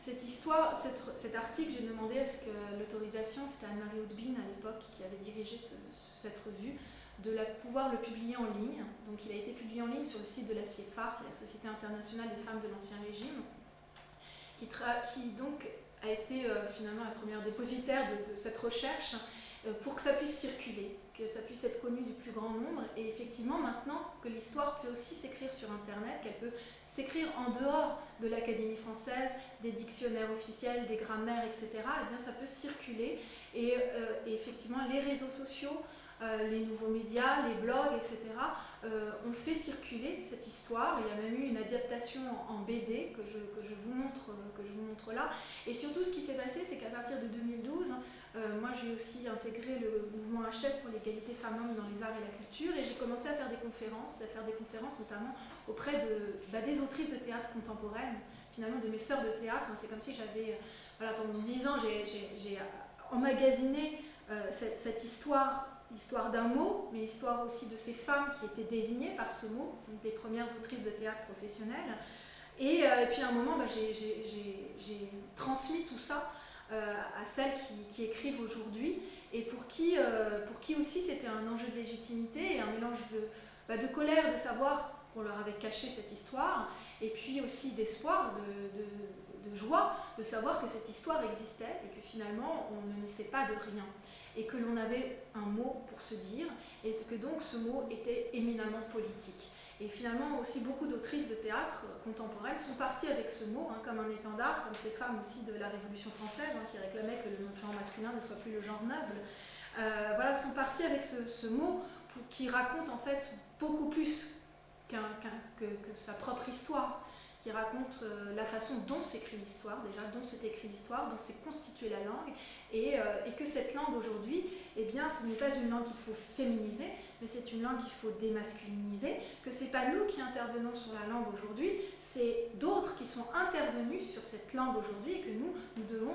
aujourd'hui la nettoyer de toutes les interventions sexistes et les mécanismes délégitimants qu'on a mis en place avec cette langue, parce que le but, eh bien, on le voit bien, je crois que l'histoire est assez parlante là-dessus, le but c'était quand même de délégitimer les femmes qui écrivent. Et je crois que le travail a été remarquablement réussi, finalement, et que l'État, le système scolaire, tout le monde, la République, on est passé de l'Ancien Régime à la Révolution, à la République, tout le monde y a participé.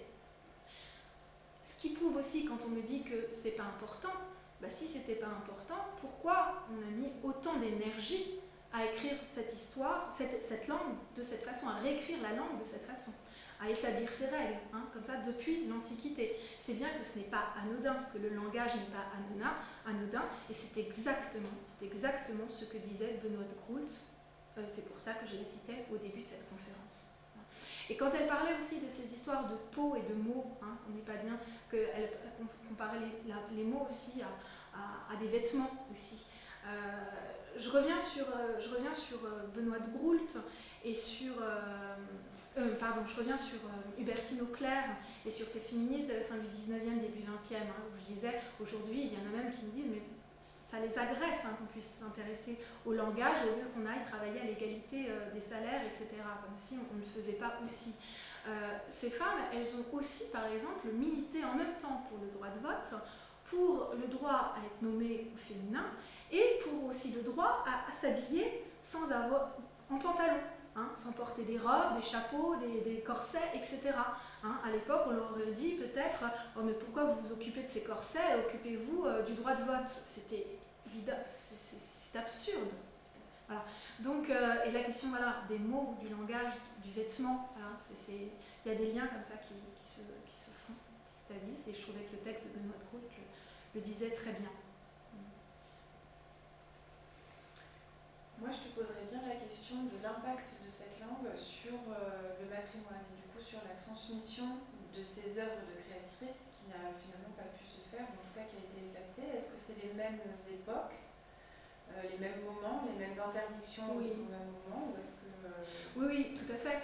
C'est-à-dire qu'on voit qu'effectivement, l'effacement, moi je travaille sur les autrices de théâtre, mais l'histoire des autrices de théâtre peut se décliner de la même façon pour les compositrices, pour les sculptrices, pour les beaux-arts, etc. C'est les mêmes étapes en général. Et on voit qu'effectivement, c'est aussi au moment... Alors, il y a les premiers dictionnaires de langue qui apparaissent au XVIIe, on l'a vu, les premières grammaires, etc. Et juste après, vont commencer aussi à apparaître les premiers dictionnaires d'histoire littéraire. Voilà, donc, et là, forcément, tout de suite, les premiers mécanismes d'effacement des autrices vont avoir lieu aussi. Donc, effectivement, c'est à peu près les mêmes étapes. On efface les mots et puis on efface les noms de ces femmes. Et pour le mot matrimoine, oui, là aussi, c'est amusant. Alors là, j'ai pas fait une recherche aussi poussée sur autrice, mais ça dit à peu près la même chose. Alors pour résumer, on peut dire qu'au Moyen-Âge, quand un couple se marie, il déclare son patrimoine, les biens hérités du père, et son matrimoine, les biens hérités de la mère. Et puis à la fin, quelques siècles plus tard, il ne reste plus que les prestigieuses journées européennes du patrimoine et les agences matrimoniales. Donc on voit très bien que non seulement le substantif matrimoine disparaît, il ne reste plus que l'adjectif matrimonial, mais qu'en plus il est rangé dans la case du mariage, de la sphère privée, etc. Pendant que le patrimoine, lui, sort du masculin finalement pour devenir du générique et englober tous les biens culturels de la nation. Donc à chaque fois quand même l'étape de la politisation de la langue autour d'un État-nation et d'une culture nationale qu'il faut constituer s'accompagne aussi d'un processus de masculinisation. C'est vrai que ça a l'air très spécifique comme ça. Là j'avais 2 heures, je me suis permis d'aller dans le détail de l'histoire du mot autrice, mais parce que c'est l'écriture même de l'histoire qui est posée là et que ça rend compte en fait de plein d'autres mécanismes sur les accords, on va nous dire, autrice déchire les oreilles, ça on entend, je crois que c'est écrivaine aussi, qu'on entend veine dans écrivaine, comme si on n'entendait pas vin dans écrivain, alors qu'en plus ça fait écrivain, c'est encore pire que écrivaine, voilà.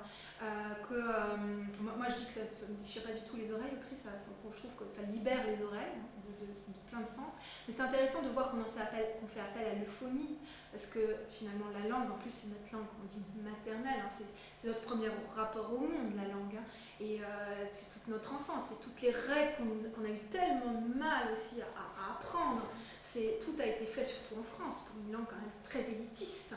Et donc une fois qu'on l'a apprise, qu'on ne veut plus toucher, voilà. Et Et donc, c'est pas évident, effectivement, de réintervenir là-dessus. Il peut y avoir un rapport aussi une résistance très forte, hein. Et puis de voir aussi que ça va jusqu'à l'euphonie, c'est-à-dire que vraiment on a réussi dans notre corps à nous rendre ces mots laids au niveau de l'esthétique.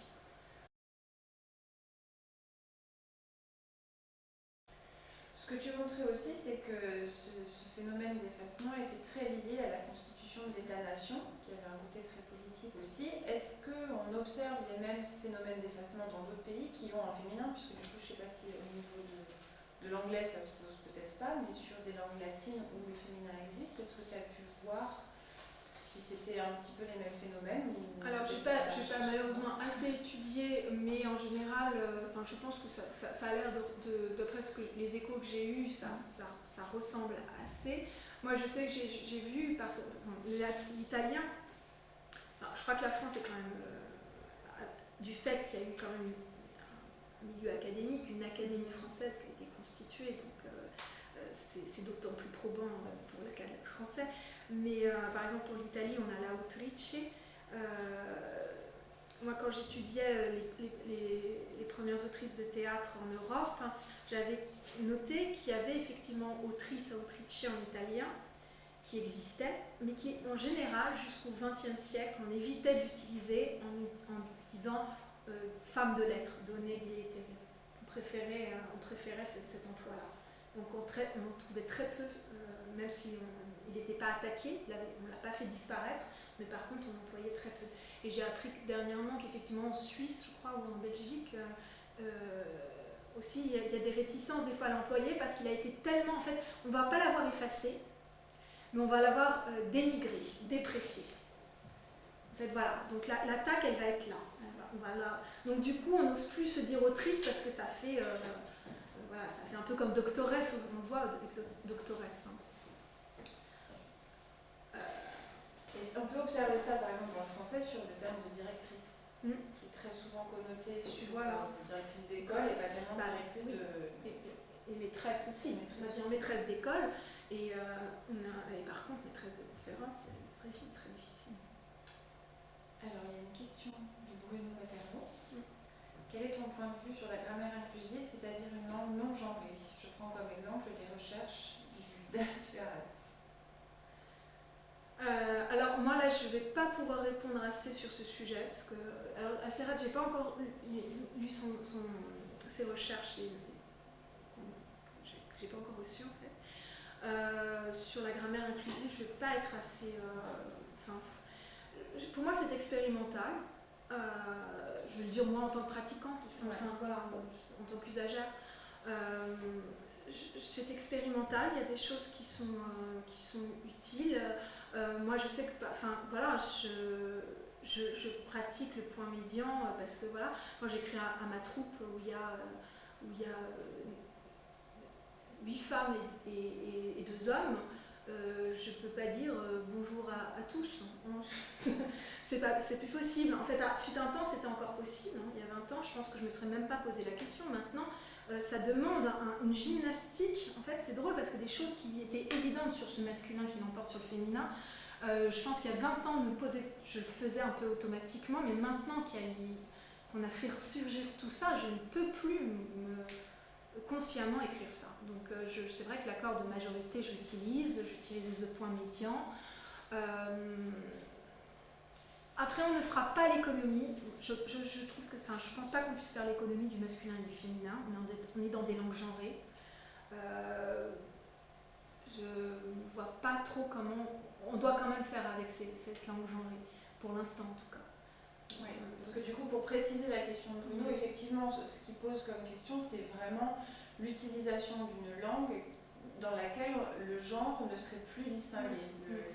La grammaire inclusive, c'est vraiment l'utilisation de termes génériques valables tant au féminin qu'au masculin. Ouais. Du coup, l'impact, effectivement, c'est que...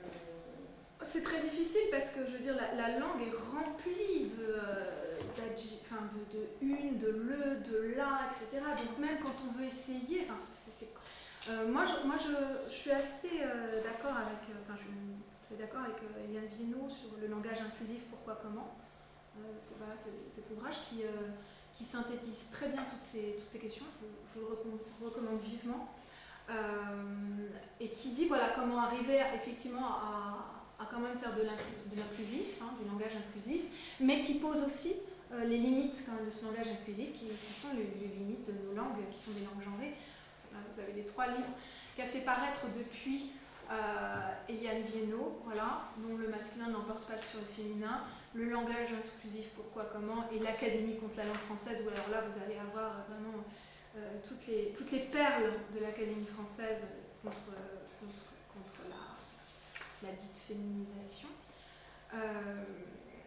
Voilà, donc ce que je peux dire sur le langage, la grammaire inclusive. Mais je lis en fait, hein, je lis beaucoup parce que bon, je pense que j'arrive aussi avec mes présupposés, etc. Donc je suis assez ouverte en fait. Enfin, j'ai conscience qu'on arrive déjà avec des présupposés, donc bon,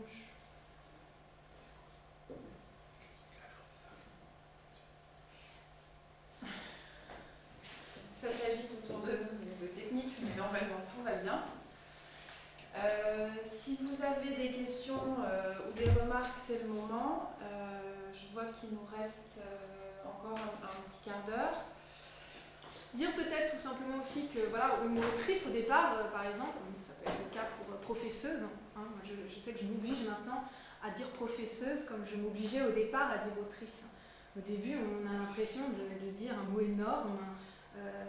Enfin voilà, et il suffit de l'employer pendant un mois. Enfin, maintenant, c'est de dire auteur ou femme auteur ou même auteureux. Là, j'ai énormément de mal. Enfin, c'est l'inverse. Donc c'est vraiment une question d'habitude. Mais on nous a établi nos habitudes. De toute façon, après, c'est sûr que c'est des principes d'expérimentation, de test. Moi, ça fait donc, depuis que j'ai assisté à ta conférence il y a un peu plus de 2 ans maintenant, c'est une étape dont je me souviens vraiment qui m'a réellement convaincue et qui a fait changer mes pratiques. Ce qui n'empêche pas encore aujourd'hui de t'envoyer un mail en te proposant de rémunérer avec une note de droit d'auteur. Oui, voilà, c'est ça. Donc il y a plein d'impacts encore qui sont, même si on essaye d'utiliser le terme autrice, ce changement-là est long, c'est un processus long, et le bonjour à toutes et tous aussi dans le langage quand on anime un temps, c'est pas automatique, enfin voilà, c'est vraiment des choses à tester. Il y a un impact aussi assez fort sur les programmes, par exemple, comment chacun et chacune de vous, là aujourd'hui, pouvez repartir avec ces éléments-là dans votre pratique professionnelle. Et ce qui est intéressant, c'est de voir comment utiliser ces notions-là, en tout cas utiliser le féminin, féminiser les titres au moins, sur l'ensemble des programmes, des documents de communication que vous avez. J'irais même jusqu'à utiliser dans les contrats et les bulletins de paye, des choses comme ça. Ça a un impact assez fort quand même sur la légitimité aussi de ces femmes à ces postes-là. Enfin, moi, ce que j'essaye toujours de transmettre, c'est l'origine de cette recherche. Hein. C'était que vraiment, moi, quand j'ai fait cette recherche sur le mot autrice pour ce séminaire, je m'en souviendrai toujours parce que brusquement, pendant un mois, donc j'ai réappris le latin, parce qu'il fallait que je réapprenne le latin. Du coup, heureusement que j'étais bonne en latin quand j'étais plus jeune. Et j'ai passé un mois comme ça à épuiser les fonds de bibliothèque sur Internet. Alors c'était le début aussi de l'Internet. Maintenant, depuis, en fait, il y a eu énormément, avec la numérisation, etc., c'est beaucoup plus simple de les chercher, ces féminins. Hein.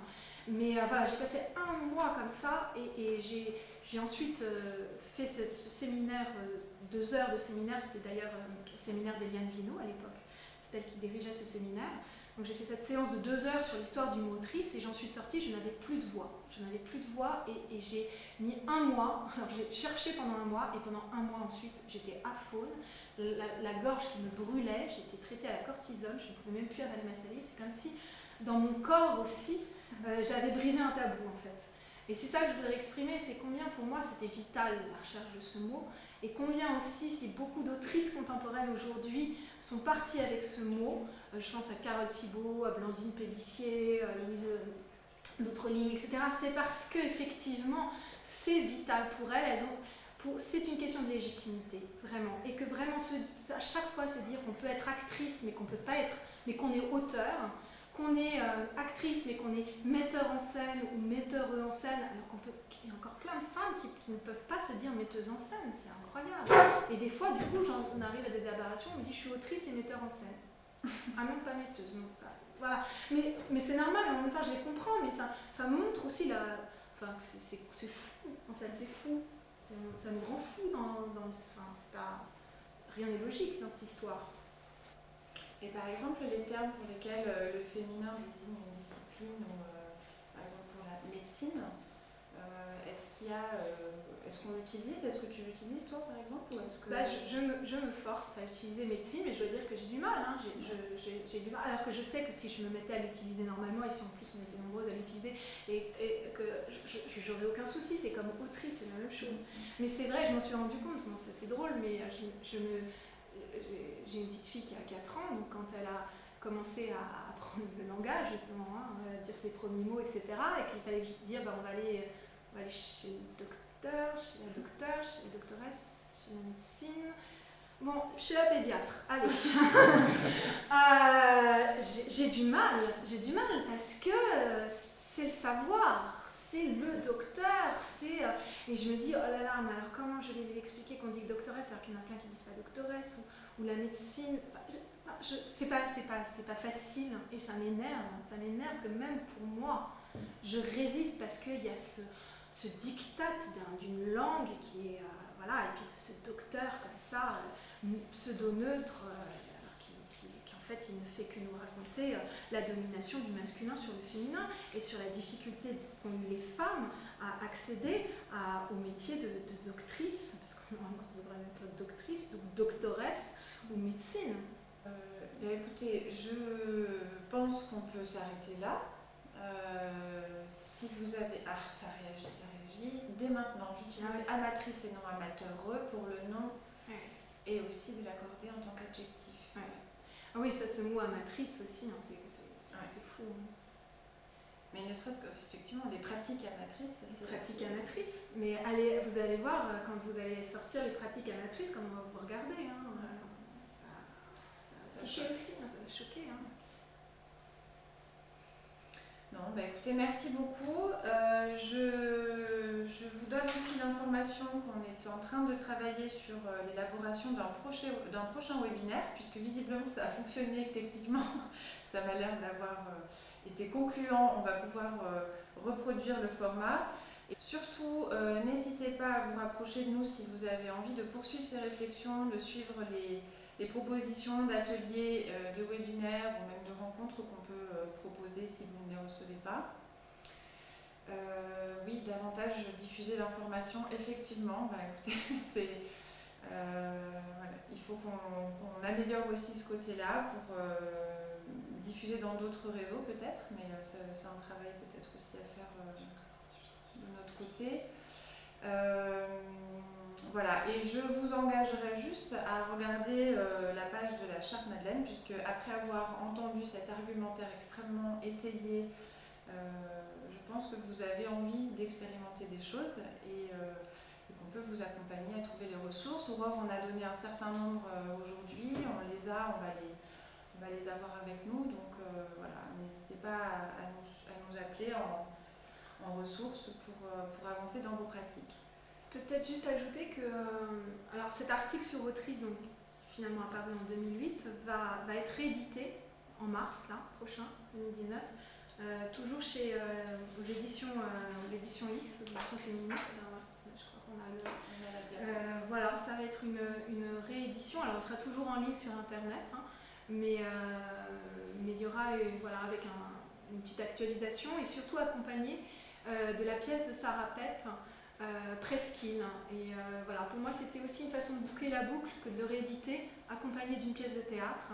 En fait, Sarah aussi, comme toi, avait assisté à une de mes conférences sur autrice en 2014, qui l'avait beaucoup inspirée. Elle a du coup écrit une pièce qui adapte en partie du coup, cette histoire d'autrice, cette recherche, qui a été sélectionnée par le comité Jeunes Textes en Liberté. et qui maintenant va être créé à la Scène nationale de Dieppe en mars prochain. Moi j'ai assisté à la lecture et j'avais vraiment été conquise par l'intelligence avec laquelle ça avait été. Je me disais que c'est quand même, surtout je me dis mais comment elle va pouvoir réussir à adapter ça, mettre ça en théâtre, et en fait c'est vraiment très très bien fait. Et pour moi ça permettait de boucler la boucle parce qu'effectivement on est parti, finalement l'histoire d'autrice est partie d'une histoire du théâtre, une histoire de théâtre de femmes, et puis on y revient. Et que le mot autrice, eh bien, ça a été finalement c'est le théâtre d'une lutte politique, d'une lutte féministe, d'une lutte pour la langue, pour aussi démasculiniser la langue. Et puis c'est aussi du théâtre au sens propre du terme, voilà, c'est-à-dire une mise en voie d'une histoire d'effacement et de disparition, et une mise en espace d'une renaissance terminologique qui, voilà, j'espère, va pouvoir servir aussi, qui commence déjà à servir à de nouvelles générations d'autrices contemporaines qui ont un mot pour se dire. Très bien, c'est une bonne conclusion. Merci aux auditeurs et auditrices du Brésil de nous avoir suivis, c'est super. Et voilà, écoutez, merci beaucoup et à une prochaine fois sur les suites. Merci beaucoup. Merci à vous. Au revoir.